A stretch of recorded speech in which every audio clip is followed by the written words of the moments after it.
अस्सलाम वालेकुम everyone, this is Subaira Hashim. Welcome back to another vlog. Title से आपको पता चल ही गया होगा कि आज हम कितने बड़े काम करने लगे हैं। हमने अपने रूम की सारी सेटिंग करनी है, तो उसके लिए नाश्ता बहुत इंपॉर्टेंट है। तो जल्दी से नाश्ता करते हैं और फिर काम की तरफ चलते हैं। बहुत ही मज़े का नाश्ता करने के बाद मैं फ़ौरन अपने रूम में आ गई थी। तो हमारा रूम यहाँ पे शिफ्ट हुआ है, एक रूम से दूसरे रूम में हम गए हैं और यहाँ पे प्रॉपर हर चीज़ की सेटिंग होने वाली है। आप लोग रूम की हालत देख सकते हैं इस वक्त कितनी ज़्यादा मैसी हुई हुई है, हर चीज़ बिखरी हुई है, कुछ समझ नहीं आ रही क्या किसका है और क्या कहाँ पे पड़ा हुआ है। तो इसकी सारी सेटिंग करने वाली है और इसकी सारी सेटिंग करेंगे और साथ में आप लोगों के साथ भी शेयर करेंगे। और यहाँ पे मैंने देखा कि मौसम काफ़ी अच्छा है, तो मुझे खुशी हुई कि चलो काम करते हुए गर्मी नहीं लगेगी, लेकिन ऐसा कुछ भी नहीं हुआ, बहुत गर्मी लगी थी। मुझे हर जगह कपड़े कपड़े नजर आ रहे हैं, तो सबसे पहले इनको सेट करते हैं ताकि बाकी चीज़ों की तरफ ध्यान जाए। हमारा काफ़ी टाइम से प्लान था अपना रूम शिफ्ट करने का और मुझे ये लग रहा था कि जब तक हम रूम अपना शिफ्ट करेंगे तब तक सर्दियाँ आ चुकी होंगी और हम प्रॉपर सही वाली जो सेटिंग करेंगे ना वो सर्दियों के कपड़ों की करेंगे। लेकिन सर्दियाँ शायद कहीं रह गई हैं पीछे, लोडिंग नहीं हो रही उनकी, या पता नहीं क्या उनका टिकट कट गई है, कुछ तो उनका सीन है कि वो अभी तक नहीं पहुंची हैं। तो हमें यहाँ पे अनफॉर्चुनेटली लेकिन गर्मियों के ही कपड़े दोबारा लगाने पड़ रहे हैं। मुझे ऐसे लग रहा था मुझे सारे कपड़े याद हो गए हैं, क्या कर सकते हैं, अब गर्मी है जाने का नाम ही नहीं ले रही है। So we are done with our first task. कपड़े हमने सेट कर दिए थे और अब मुझे वाकई में कुछ कमरा ना हल्का हल्का लग रहा था और मुझे समझ आ रही थी कि अच्छा अब कौन सी चीज़ कहाँ पे रखनी है। तो मैंने कहा अब ये जल्दी से रैक को सारा सेट करते हैं और यहाँ पे अपनी सारी बुक्स जो है वो अरेंज करके रखते हैं। और ये सारी बुक्स थी जो मुझे यहाँ पे अरेंज करके सेट करके रखनी थी। अनफॉर्चुनेटली इनमें से मेरी कोई भी नहीं थी और फॉर्चुनेटली ये सारी मीरा बदन की थी। अनफॉर्चुनेटली और फॉर्चुनेटली इसलिए क्योंकि कभी कभी मुझे लगता है कि अच्छा हुआ कि मैं पढ़ के फारिग हो गई हूँ और अब मैं मज़े की लाइफ गुजार रही हूँ। लेकिन कभी कभी मेरा दिल करता है कि यार मैं क्यों नहीं पढ़ी, मेरा दिल करता है कि मैं भी अब दोबारा से पढ़ना शुरू कर दूँ। तो ये मिक्स सा मेरा मूड होता है कभी कभी, तो इसलिए फॉर्चुनेटली और अनफॉर्चुनेटली दोनों ही। यहाँ पे मैं आपके साथ एक चीज़ शेयर करने वाली हूँ। अभी मैं यहाँ पे ये बुक्स ही ऑर्गेनाइज कर रही थी, तो मुझे उन सब में ये सारी शीट्स आपको यहाँ पे नज़र आ रही हैं, ये नज़र आई। ये मैं आपको वन बाय वन करके दिखाती हूँ, फिर बताती हूँ किस किस की हैं और इसके पीछे क्या स्टोरी है। सबसे पहले तो भजिया बड़ी हैं, तो उनसे शुरू करते हैं। ये भजिया की शील्ड है और ये आपको नज़र आ रहा होगा सालाना इम्तिहान। सालाना इम्तिहान वो होता था जो फाइनल टर्म के पेपर होते थे और भजिया उसमें सेकंड आई थी, तो उनको ये शील्ड मिली थी।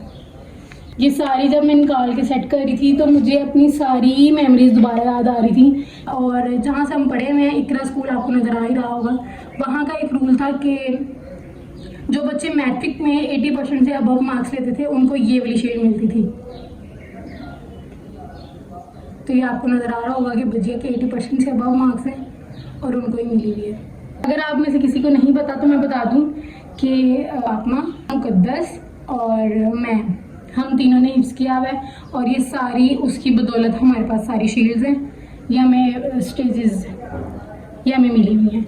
अच्छा, ये दो मैंने आपको दिखा दी हैं, अब मैं आपको दिखाती हूँ मुक़द्दस की। अगेन फाइनल ईयर है और भजिया उसमें सेकेंड आई हुई है, तो उसको शील्ड मिली थी। ये सारी बहुत रफ और बहुत पुरानी इसलिए लगी है क्योंकि एक तो पुरानी बहुत है, दूसरा इनको प्रॉपर तरीके से सेट नहीं किया हुआ था, इस वजह से ये ऐसी है। अच्छा, ये आपको थोड़ी डिफरेंट लग रही होगी बाकी सारी से, वो इसलिए कि ये आपको तब मिलती है जब आप अपना कुरान कंप्लीट हिफ्ज़ कर लेते हो तब। यहाँ आपको लिखा हुआ नज़र आ रहा होगा तकमीले हिफ्ज़, तो ये आपको तब मिलते हैं और ये इसका पूरा प्रॉपर फंक्शन होता है और सब बच्चों को इनवाइट करते हैं जिन्होंने हिफ्ज़ किया होता है और फिर तब मिलती है ये जिसने भी हिफ्ज़ किया हुआ होगा ये सब के पास होती है। इसमें मैटर नहीं करता आपके कितने मार्क्स हैं, आपकी कोई पोजीशन है या नहीं है, ये सबको मिलती है। अच्छा, अब मैं आपको दिखाती हूँ अपनी चीज़ें।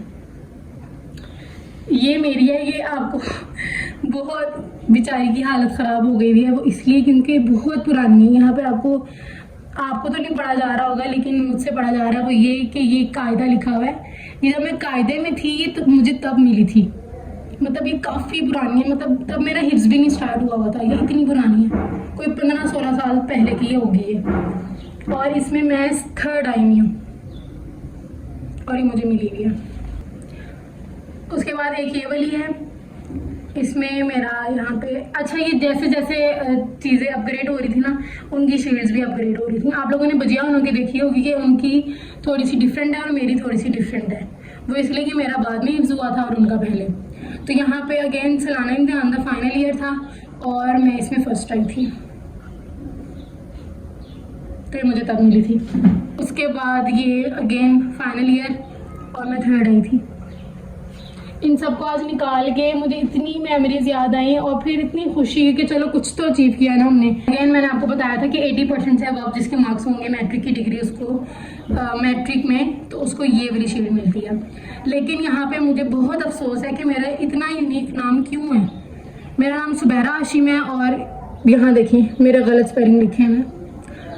अब ये चीज़ ऐसी है कि इसको फिक्स भी नहीं करवाया जा सकता, तो मैंने इसको ऐसे ही रखी हुई है क्योंकि मुझे पता है ये मेरी ही है।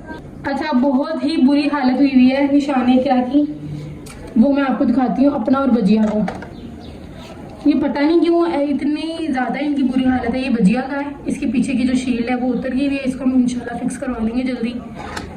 और ये वाला मेरा है, इसको भी जल्दी से फिक्स करवा लेंगे। तो इन सबको देख के बहुत अच्छा फील हुआ और मैंने कहा इसको तो मैंने यहीं पे सेट करना है। जब मेरी नज़र पड़ेगी तब मुझे प्राउड फील होगा कि, और मेरा दिल कर रहा है कि मैं अभी उनको सब कुछ दिखा दूँ, लेकिन जब वो आएंगी तो फिर मैं उनको प्रॉपर तरीके से दिखाऊंगी और मुझे बहुत खुशी हो रही है देख के। अब इसको दोबारा से सेट करते हैं फिर आपको दिखाती हूँ।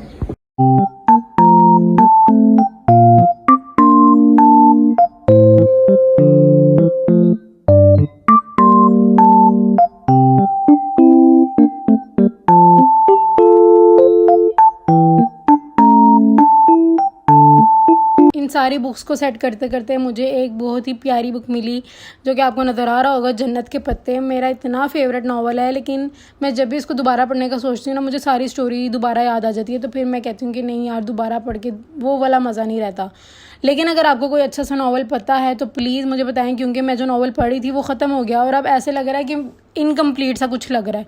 तो अगर किसी को अच्छा नावल पता है तो do let me know in the comment section. ये बुक्स ऑर्गेनाइज करने में ना मुझे बहुत ज़्यादा टाइम लगा था और मैं बहुत ज़्यादा थक गई थी, लेकिन फाइनली ये वाला टास्क भी हमारा कंप्लीट हो गया था।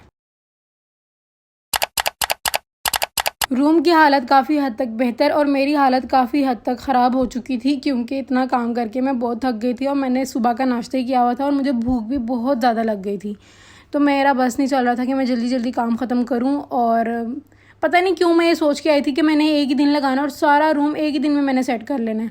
हालांकि ऐसा पॉसिबल नहीं है, काम ज़्यादा था तो एक दिन में तो होना पॉसिबल नहीं था और ऐसा हुआ भी नहीं।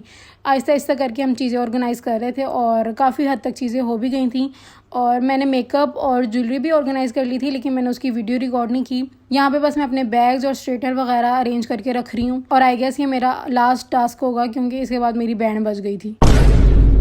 सारी चीज़ें सेट करते हुए मैं सोच रही थी कि एक छोटी सी चीज़ के पीछे कितनी बड़ी स्टोरी या मेमोरी होती है। मतलब एक बैग है, उसके पीछे कब आपने लिया था, कहाँ से लिया था और कहाँ कहाँ पहन के गए थे, ये सारा कुछ आपको दोबारा से रिकॉल हो रहा होता है।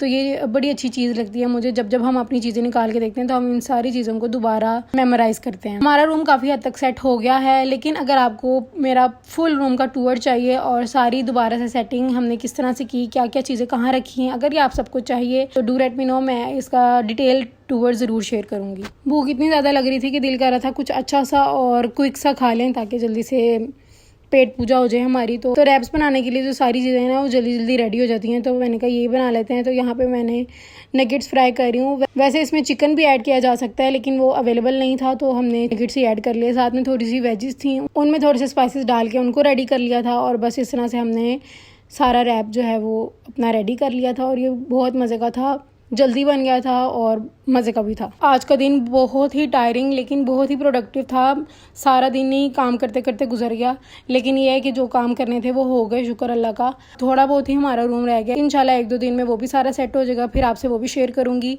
और मुझे इंस्टा और टिकटॉक पे फॉलो कर लें। बार बार इसलिए कहती हूँ क्योंकि अभी वो बिल्कुल फ्री ऑफ कॉस्ट है। मतलब आप फॉलो करोगे आपको बिल्कुल भी ना टैक्स पड़ेगा, ना आपके हाथों में दर्द होगी, कुछ भी नहीं होगा, बिल्कुल फ्री है। लेकिन अगर आप लोगों ने मेरी बात नहीं मानी और आप लोगों ने फॉलो नहीं किया तो मैंने उस पर पैसे लगा देने हैं और जब आप मुझे फॉलो करने की कोशिश करोगे आपके बैंक से पैसे कटेंगे और आप फॉलो भी नहीं कर सकोगे। तो इसलिए कह रही हूँ अभी फॉलो कर लो। और अगर आज का व्लॉग अच्छा लगा है तो do like share and subscribe. I will meet you guys in another one. अल्लाह हाफिज़। क्या हुआ मम्मी? होना क्या है यार? मम्मा को फोन आ रहा है। तेरी मम्मा ने जिस